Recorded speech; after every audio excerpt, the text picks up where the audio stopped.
Eh bien, nous sommes au rendez-vous des histoires, toujours dans ce grenier de la médiathèque de Besançon de Montpassant.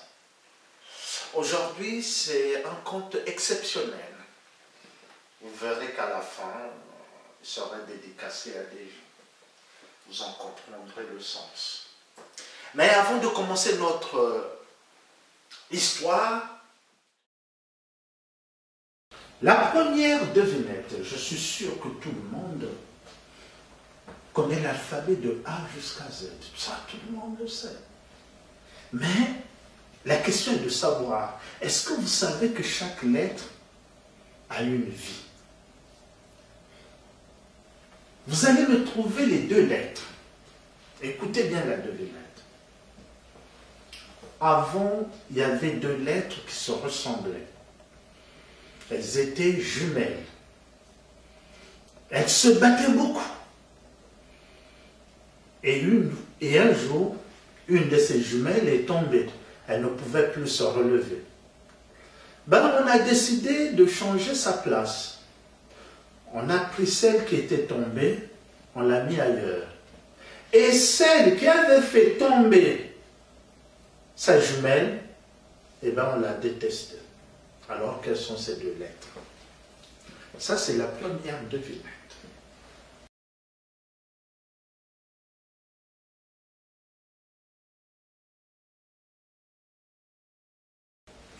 La deuxième devinette. Oh, qui suis-je? Quand je commence à mourir, les gens me regardent et les larmes coulent. Mais en même temps, ces gens qui me pleurent font sortir des larmes de joie parce que je renais. Alors, qui suis-je? Voilà les deux devinettes.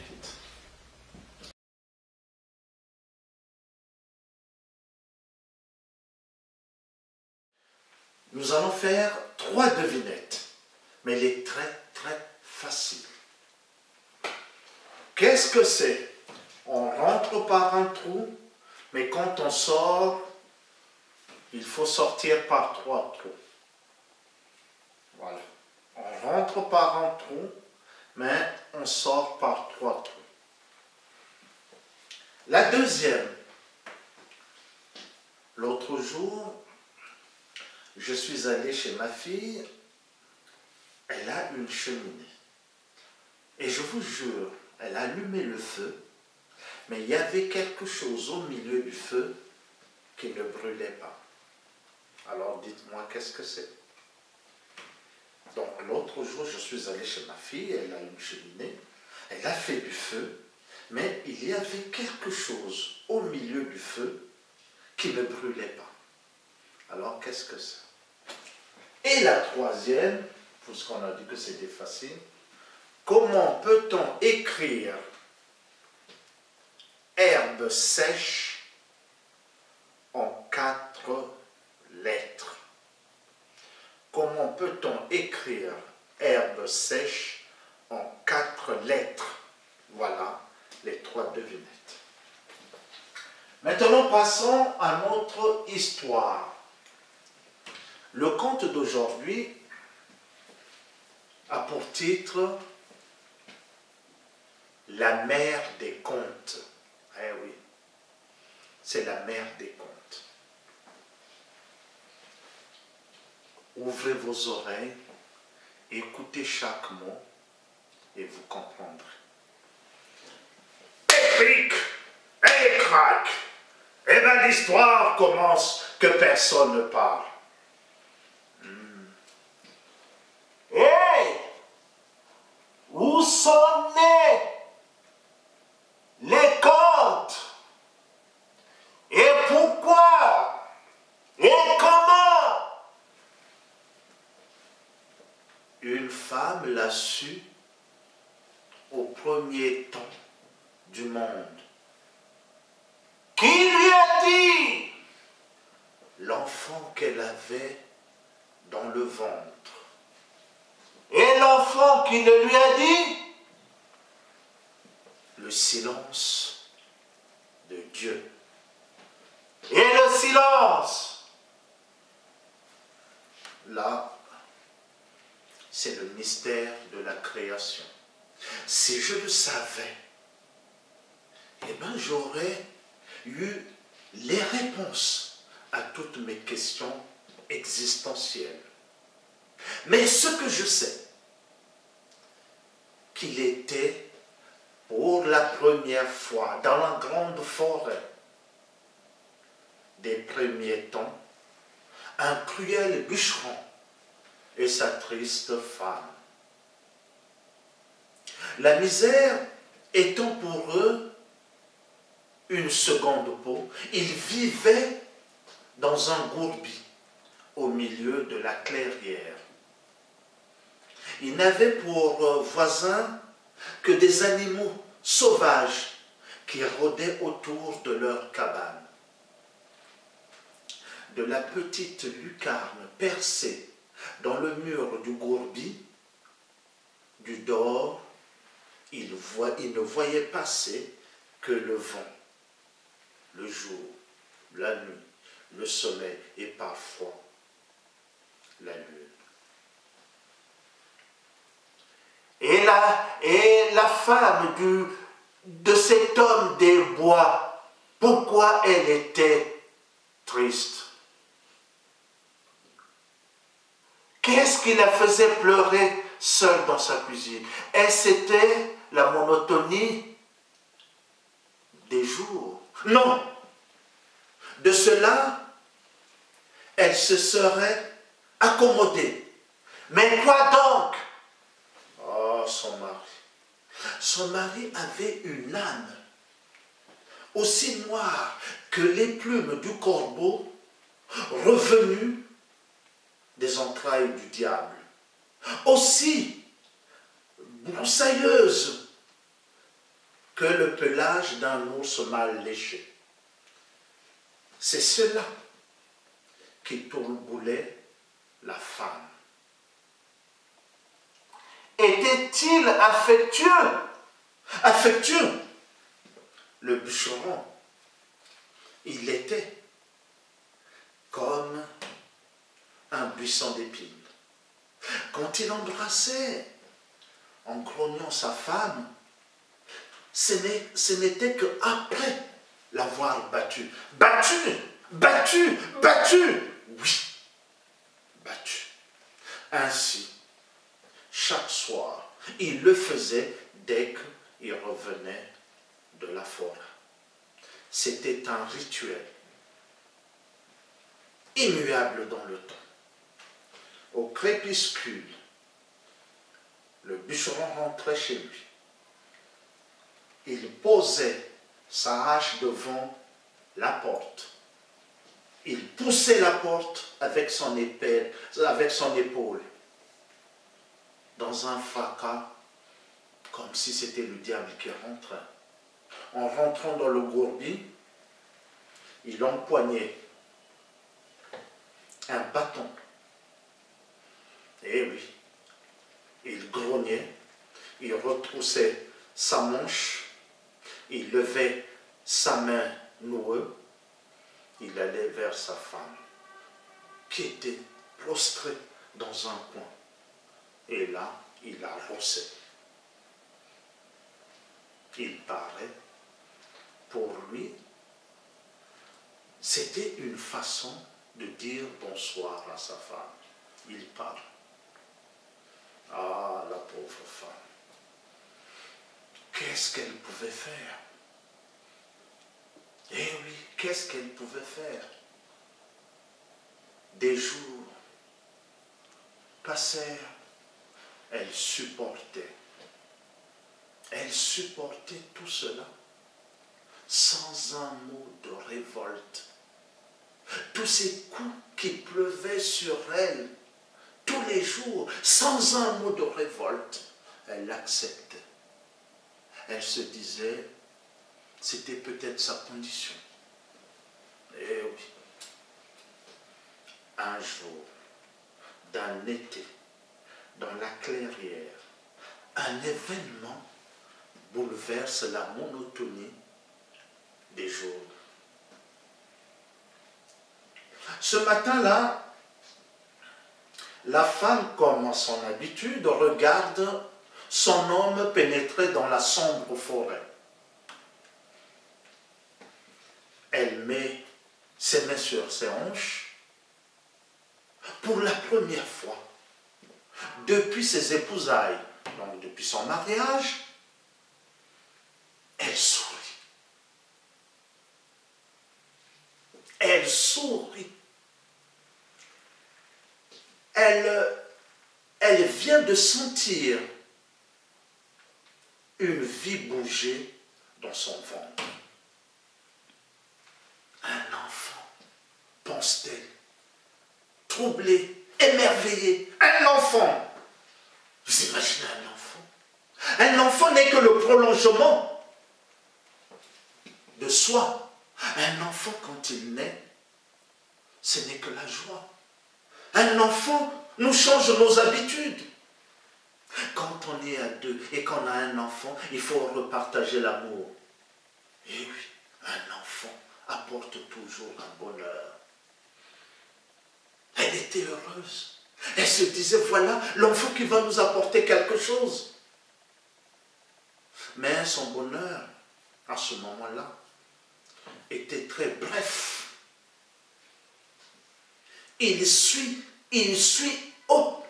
aussitôt dans sa tête les plus effroyables desseins. Elle se disait, oui, je vais avoir un enfant, mais quelle misère.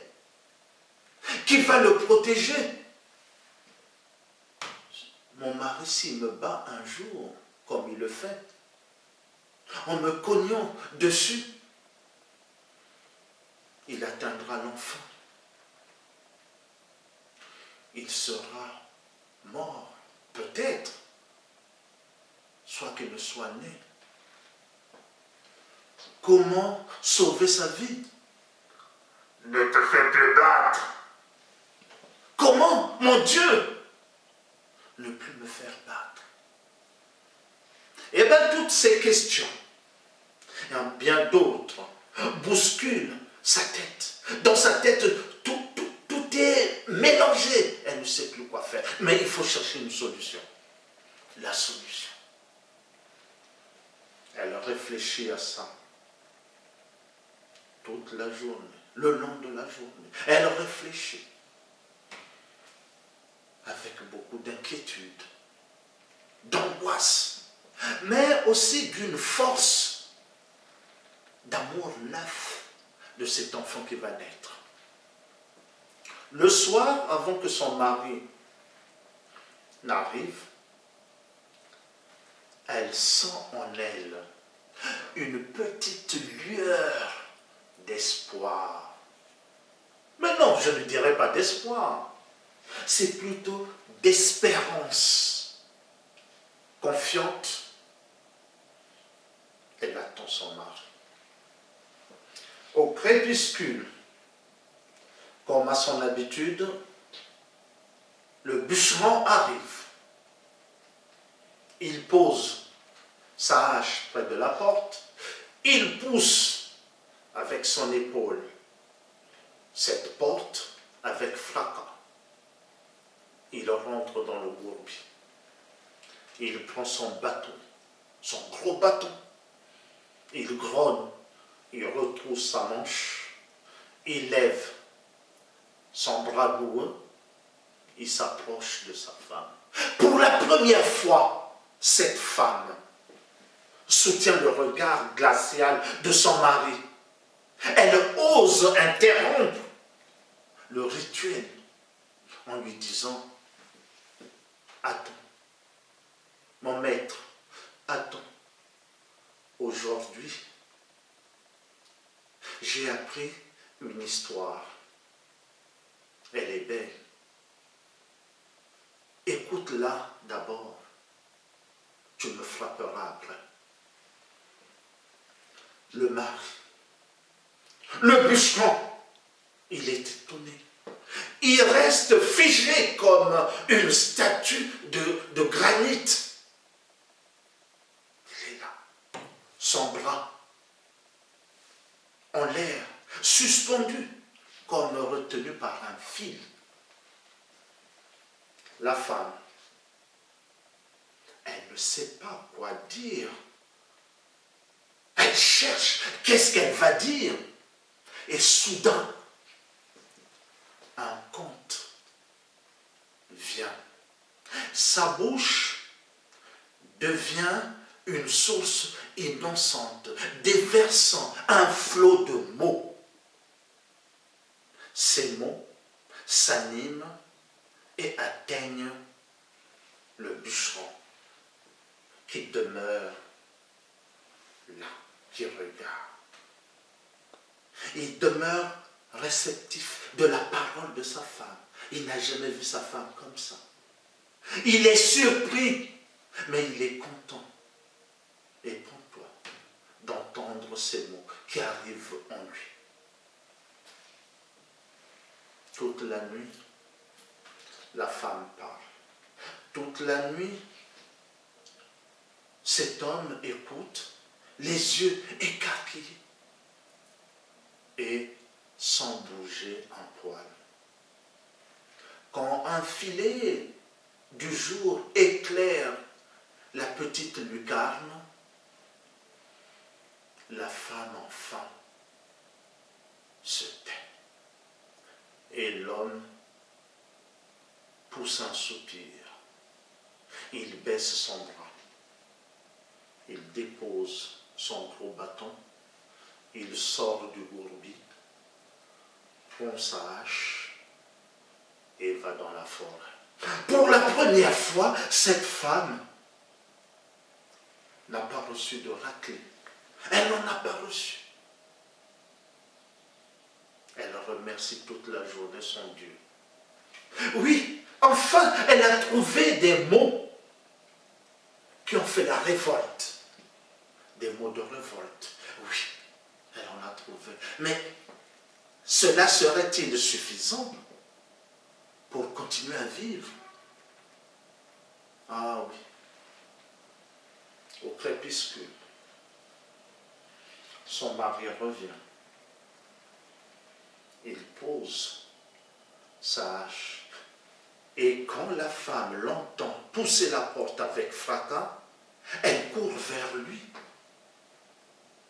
Dès que l'homme rentre dans le gourbi, elle dit « Attends, maître, il faut que je te dise une histoire nouvelle. Elle est aussi belle. Écoute-la d'abord et tu me frapperas plein. » Comme la dernière soirée, l'homme regarde.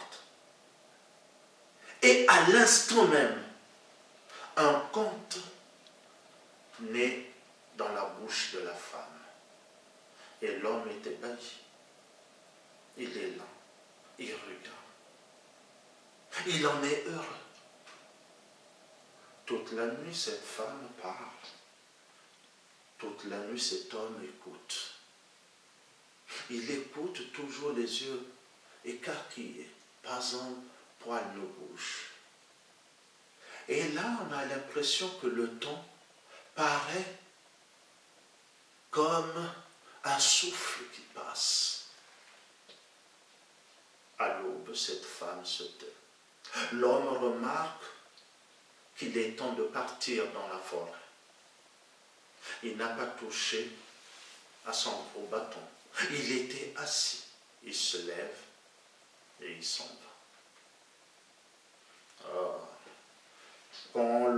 Quand la nuit tombe, vient encore un conte. Et oui, encore un conte. 9 mois. 9 mois. Toutes les nuits, cette femme compte pour protéger la vie qu'elle a en elle. 9 mois. L'enfant naît. Le bûcheron connaît l'amour.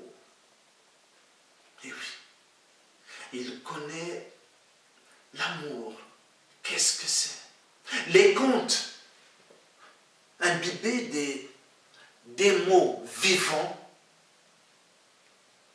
ont réussi à lui façonner, à lui faire une âme nouvelle.